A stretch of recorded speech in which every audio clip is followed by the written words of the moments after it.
శ్రీశైలంలో ఉండే లింగాన్ని జ్యోతిర్లింగం అంటాం. ఆ కేవ్స్లో ఉన్న లింగాన్ని స్వయంభలింగం అంటారు. శ్రీశైలంలో ఉన్న జ్యోతిర్లింగానికి వేల రూపాయలు ఖర్చు పెట్టి మనోభిషేకం చేస్తాం. కానీ ఆ కేవ్స్లో ఉన్న లింగానికి ఎవరు అభిషేకం చేయరు. న్యాచురల్గా ప్రకృతి సిద్ధంగా ఒక్కో డ్రాప్ లింగం మీద పడుతూ ఉంటుంది. 365 days అభిషేకం జరుగుతూనే ఉంటుంది.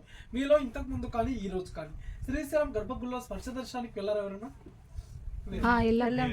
ఒకవేళ వెళ్తే గమనించండి, స్పర్శ దర్శనానికి వెళ్ళిన వాళ్ళకైతేనే గర్భగుడిలో విగ్రహాలు కనపడతాయి. గర్భగుడిలోకి ఎంటర్ అయ్యేటప్పుడు లెఫ్ట్ సైడ్ ఒక నల్లరాతి విగ్రహం ఉంటుంది. ఆవిడ అక్క మహాదేవి.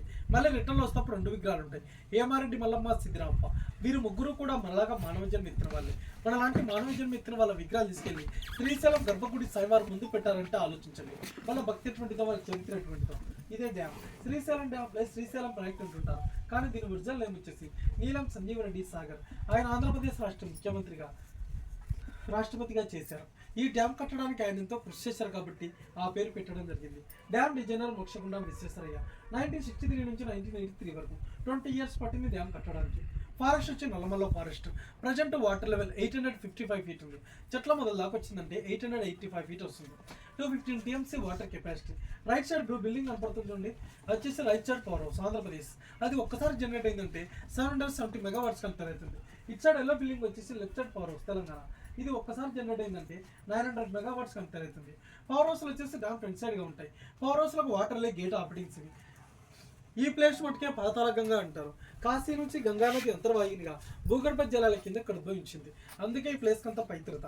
మెయిన్ టెంపుల్లో దర్శనానికి వెళ్ళేటప్పుడు పెద్ద నంది ఒకటి చూశారు కదా, ఆ నందిని వచ్చేసి శనగల బసవన్న అంటారు. అలాంటి నంది ఎగ్జాక్ట్ ఈ బోట్ కింద ఈ సరౌండింగ్స్లో ఒకటి ఉంది. ఈ నందిని ఉబ్బిలి బసవన్న అంటారు. డ్యామ్ కట్టక ముందు దర్శనానికి వచ్చిన వాళ్ళు ఈ నందిని దర్శనం చేసుకుని వెళ్ళి అక్కడ దర్శనం చేసుకునేవాళ్ళు. డ్యామ్ కట్టిన తర్వాత వాటర్తో స్టోరేజ్ ఫుల్ అయింది, వాటర్లో మునిగిపోయింది. శ్రీశైలంలో మీరు చూడాల్సిన సైట్సింగ్ ప్లేసెస్, అక్కడ కొండ మీద గోపురం కనపడుతుంది. అది వచ్చేసి ఛత్రపతి శివాజీ మ్యూజియం. దాని బ్యాక్ సైడ్ 1 kilometer అంటే ఏమారెడ్డి మల్లమ్మ టెంపుల్ ఉంది. చక్పో దాటిన తర్వాత సాక్షి గణపతి, పాలధార, పంచదార, అటకేశ్వరం, నెక్స్ట్ శిఖరం డ్యామ్. శ్రీశైలం నుంచి 22 kilometer లాంగ్ జర్నీ చూసుకున్నట్లయితే ఇష్టకామేశ్వరి టెంపుల్ అని ఒకటి ఉంది. భారతదేశంలోకి వెళ్ళా ఒకే ఒక టెంపుల్ ఉంది, అది నల్లమల్ల ఫారెస్ట్. అక్కడ విశిష్టత ఏంటంటే వెళ్ళిన ప్రతి భక్తుడు అమ్మవారితో బొట్టు పెడతారు. మన మానవులకు ఏ విధంగా అయితే జన్మస్పర్శ తగ్గుతుందో ఒక రాత్రికి అమ్మవారికి పొట్టు పెట్టినప్పుడు ఆ ఫీలింగ్ అయితే మనకు కలుగుతుంది.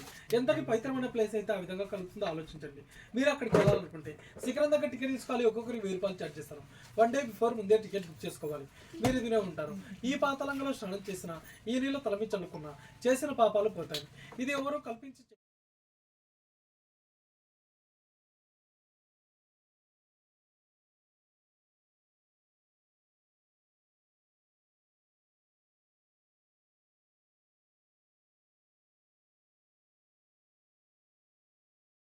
మహారాష్ట్ర మహాబలేశ్వరం. అక్కడ నుంచి కర్ణాటక ఆల్మట్టి, నారాయణపూర్, యూరాల, సంగమేశ్వరం, నెక్స్ట్ శ్రీశైలం. మనకు కనిపించేంత శ్రీశైలం స్టోరేజ్ వాటర్. ఇక్కడ గేర్లో పనిచేస్తే Nagarjuna Sagar, Pulichintala, Vijayawada, Prakasam barrage, next bay of Bengal బంగాళాఖాతంలో కలుస్తుంది. కృష్ణా డిస్టిక్ కంసరాదేవి అనే ప్లేస్లో సాగర సంగమం జరుగుతుంది. కృష్ణా నది టోటల్గా 1400 kilometers జర్నీ చేస్తుంది. ఇక్కడ ముఖ్యంగా చెప్పేది ఏంటంటే ఇటువైపుగా 16 kilometers జర్నీ చేసినట్లయితే శ్రీ అక్క మహాదేవి కేవ్స్కి వెళ్ళవచ్చు. విన్నారా పేరు అక్క మహాదేవి? ఆమె కర్ణాటక ఆడపడుచు. 12వ శతాబ్దంలో ఈ మల్లికార్జున స్వామిని వివాహం చేసుకోవాలనే సంకల్పంతో కర్ణాటక నుంచి కాలినడకన వ్యవస్థగా నడుచుకుంటూ వచ్చి ఇక్కడ భ్రమరాంబ మల్లికార్జున స్వామిని దర్శనం చేసుకుని దాదాపు 1,00,000 సంవత్సరాల క్రితం ఏర్పడి కేవ్స్